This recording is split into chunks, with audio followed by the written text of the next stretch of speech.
All right. Hello, everyone.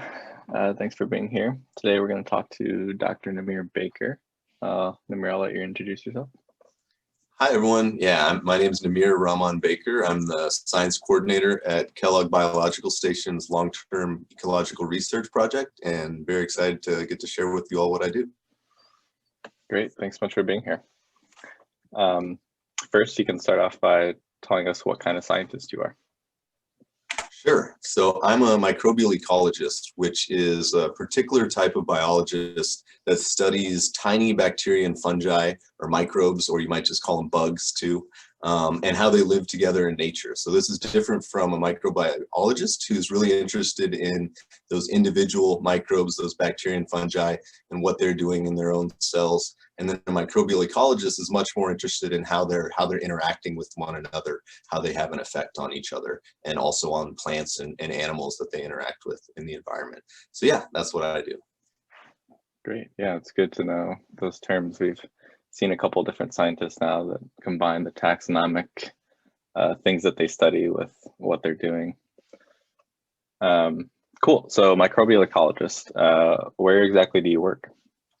So one of the things about being a microbial ecologist is that you don't get to see your microbes that often, but you do get to go into lots of different places to look for them.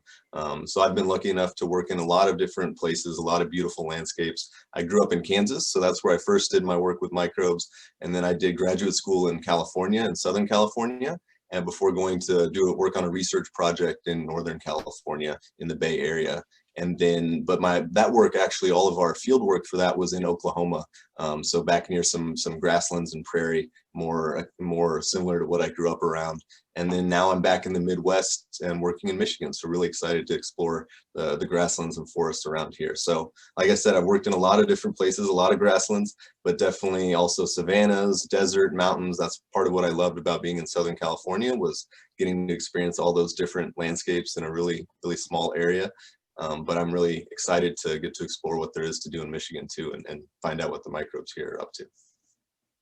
Wow, very cool. So people who study microbes don't just work in labs with microscopes. They get to experience cool places too. Definitely. Cool. So do you remember why you got into science in the first place and what inspired you? Yeah, I mean, for me, as I said, I grew up in Kansas, so we got to do a lot of stuff outdoors.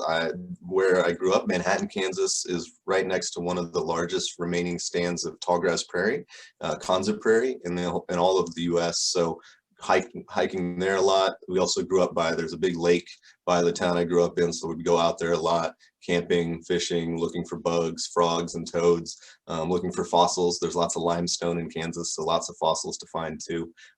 So yeah, all of that growing up, and then continue to just love the outdoors. And that's one of my favorite things about working with microbes, is that at least the way that I do it is I get to go out into nature a lot and call it my work.